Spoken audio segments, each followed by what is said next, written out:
25 ans. C'est fou comment le temps passe vite. Je me rappelle encore de moi au lycée, au collège, comme si c'était hier. Au collège, je me disais que le temps passait trop lentement. Et c'était le cas. Aujourd'hui, je me rends compte qu'il est passé bien trop vite. Je ne l'ai pas vu défiler. Et ça me fait presque peur. Alors, c'est ça. Demain, j'aurai 50 ans, ça veut dire. Si j'y arrive en tout cas.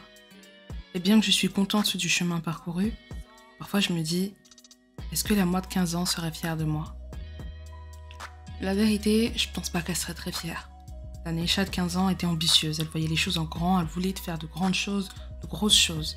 La moins de 20 ans a vu la réalité de la vie, s'est rendu compte que les choses n'étaient pas aussi simples, et à la place de suivre ses rêves, a décidé de prendre le chemin de la sécurité. Licence, master, boulot. Et la moi de 25 ans a décidé d'envoyer tout jeter pour penser à elle, penser à ses envies avant tout. Dans tout ce périple, j'ai rencontré des gens bien plus jeunes que moi, 17 ans, 19 ou encore 20. Et c'est fou, ils sont arrivés bien plus loin que moi pour une seule et unique raison. Ils ont réussi à être courageux quand moi j'ai été frileuse, quand moi j'ai eu peur. Il n'y a pas qu'une voie pour y arriver, mais parfois cela semble compliqué, surtout quand on n'a pas eu une situation aisée, surtout quand on vient d'un milieu où il faut se battre pour s'en sortir. Le rêve est la seule chose qui nous maintient. On est capable de tellement plus qu'on l'imagine. Alors si j'avais quelques conseils à te donner, voilà ce que je ferais si j'avais 20 ans à nouveau.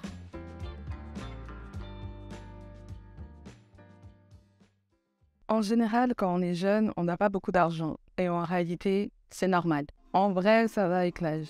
Et dès qu'on va commencer à travailler, notamment avec des petits jobs étudiants, etc., on va commencer à dépenser notre argent. Donc, dans des petits plaisirs, dans des restaurants, dans des voyages, dans des paires, dans des vêtements, etc. En fait, à ce moment-là, on découvre une sorte de nouvelle vie auquel on n'avait pas vraiment accès avant. Puis un jour, on tombe malade. Puis un jour, on reste bloqué à l'étranger. Et qu'est-ce que tu as oublié de faire? Tu as oublié de te construire un fonds d'urgence. Il est important pour toi de te construire un fonds d'urgence en cas de problème. Le Covid a d'ailleurs été la preuve de cela. Donc, si possible, construis-toi un fonds d'urgence avec au moins 6 mois de salaire, 1 an idéalement, mais 6 mois si tu peux pas plus.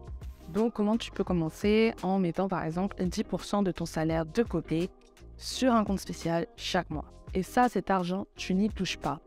Pas du tout, juste en cas d'urgence. Mais ce n'est pas la seule chose à regarder. Tous les week-ends, tu sors, tu vas dans des bars, tu vas dans des boîtes. En semaine, tu vas au restaurant. Enfin bref, tu vis ta vie. Et puis, à la fin du mois, tu es dans le rouge. Qu'est-ce que tu as fait de mal? Tout simplement, tu ne checkes pas assez tes comptes. Commence à traquer tes dépenses, même si c'est quelque chose qui fait pas plaisir, même si voir son compte avec peut-être 50 ou 60 balles, c'est pas ouf et on aimerait éviter ça. C'est hyper important si tu veux éviter de te retrouver dans des situations délicates par la suite. Si d'ailleurs j'ai un conseil à te donner, évite d'avoir un découvert autorisé sur ton compte en banque ou du moins un découvert autorisé très très faible. Malheureusement, on s'habitue très vite à ce découvert autorisé et on a l'impression que c'est notre argent quand ce n'est absolument pas le cas. Et si en plus tu as un gros découvert, le rattraper peut être très compliqué. À titre personnel, j'ai un découvert autorisé de 100 €. Il m'est déjà arrivé dans le passé d'avoir des dépenses qui se mettent à jour avant mes revenus. C'est-à-dire que par exemple, je savais que j'allais être payé le 2, donc le 1, j'ai fait une grosse dépense. Sauf qu'en fait, ma grosse dépense s'est actualisée avant que mon revenu soit versé. Donc, il y avait peut-être 3 minutes de décalage, mais genre vraiment.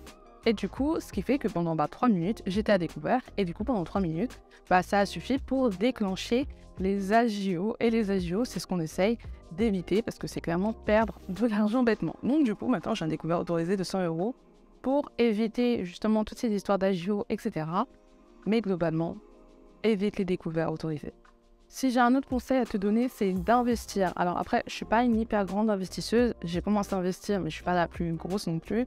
Il y a plein de manières différentes d'investir, que ce soit à travers l'immobilier, les actions, la crypto, enfin vraiment, il y a plein de manières d'investir. Donc si j'ai un conseil à te donner, c'est d'investir. Tous les mois, tu mets une somme d'argent dans la même chose et tu verras, ça va compound au fur et à mesure des années et tu pourras que te remercier par rapport à ça. Donc après, c'est pas obligé d'être une grosse somme. Si tu es étudiant, tu peux commencer par 10-20 balles par mois. Si tu peux te permettre plus, n'hésite pas. Mais en gros, commencer à investir. Donc, globalement, pour récapituler, construis-toi un fonds d'urgence, traque tes dépenses et une fois que tu as construit ton fonds d'urgence, commences à investir tes sous quelque part, et surtout quelque part où ça t'intéresse. N'investis pas dans l'immobilier si ça ne t'intéresse pas. Tu risquerais de perdre plus de l'argent qu'autre chose.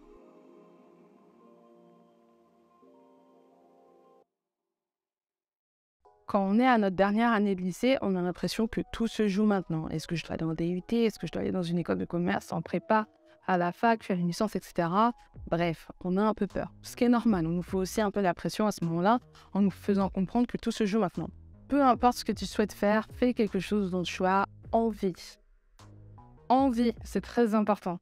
Il serait dommage que tu arrives en licence de psychologie, que tu te rendes compte qu'en fait, c'est absolument pas ce que tu veux faire et qu'en fait, tu préfères les langues. Tu auras perdu du temps pour rien, alors qu'en fait, depuis le début, tu n'aimais pas tant que ça la psychologie. Fais ce que tu aimes faire et pas ce que tu penses que tu dois faire. Tu auras beaucoup moins de regrets en agissant ainsi. Et puis même au-delà de ça, parfois, tu vas sincèrement penser que tu vas aimer la psychologie et tu vas y aller. Avant de te rendre compte, une fois en psycho, qu'en fait, non, tu préfères les langues. Et bien là aussi, il n'y a pas de problème. N'hésite pas à te réorienter. Tu es jeune et en vrai, tu as le temps de te réorienter, il n'y a aucun souci, il n'y a aucun problème. Le mieux que tu fasses ça maintenant que tu fasses ça beaucoup plus tard. Puis ensuite, une fois que tu auras fini tes études, tu vas aller chercher un travail. Tu vas prendre plus ou moins de temps pour le trouver. Puis ensuite, tu vas signer ton premier CDI, tu seras hyper content.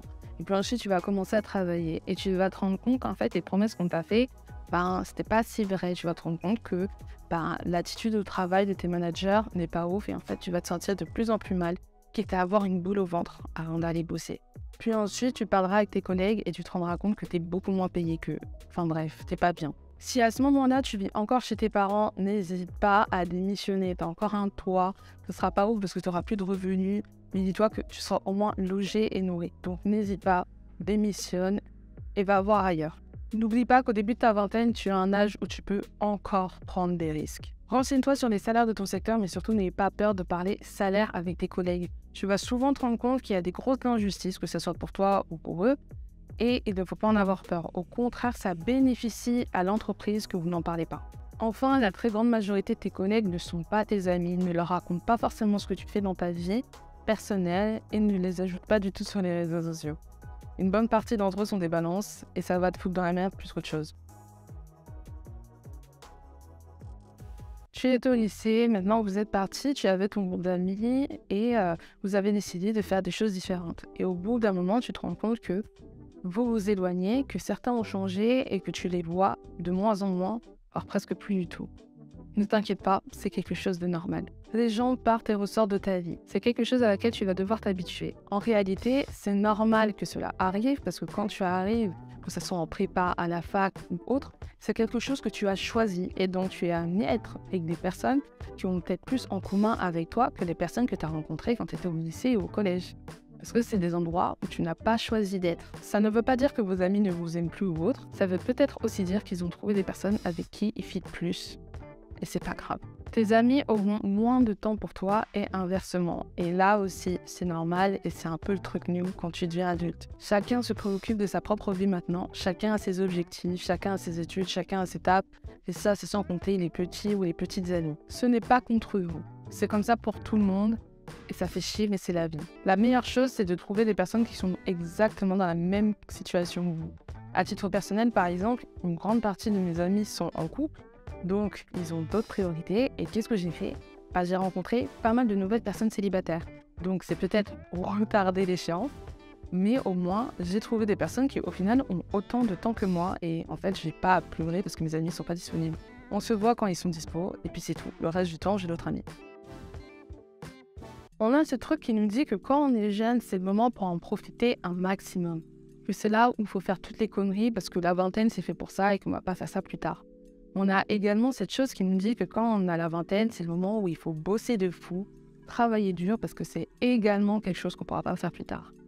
Tu vois à quel point c'est contradictoire ? La première chose que j'ai à te dire, c'est qu'il n'y a pas vraiment d'âge pour faire la fête. Tu peux très bien faire la fête à 28-30 ans. C'est pas la fin du monde. Et au contraire, c'est même un des meilleurs moments pour le faire parce que à ce moment-là, tu as la liberté et tu as l'argent pour.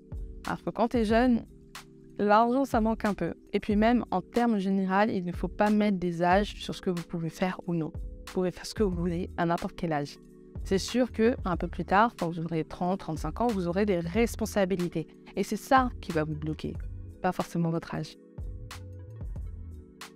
Si tu as un rêve, quelque chose que tu as envie de faire depuis le début, surtout fais-le. Essaye de le réaliser au maximum. La vingtaine, surtout le début de la vingtaine, c'est là où tu peux faire tellement d'erreurs et que si ça ne marche pas, tu pourras toujours te relever plus facilement qu'à 40 ans, par exemple. Pas que, comme j'ai dit, vous ne pouvez pas réaliser vos rêves plus tard, mais c'est tellement plus simple quand on a 20 ans. Donc, vis ta vie. N'attends pas de faire une crise de la 30 ou de la quarantaine, voire de la cinquantaine. Et puis surtout, le plus tôt tu fais les choses, le moins de temps tu perds. Ça te permettra d'avancer beaucoup plus rapidement et tu sauras ce que t'aimes pas et dans quelle direction tu as envie d'avancer ou non. À titre personnel, si je le savais, j'aurais lancé ma chaîne YouTube beaucoup plus tôt. J'aurais aussi voyagé beaucoup plus tôt. Et je pense qu'il y a bien d'autres choses que j'aurais lancées avant. Mais c'est pas grave, j'ai encore 25 ans. Donc j'ai encore du temps. Mais si tu as 20 ans, n'attends pas.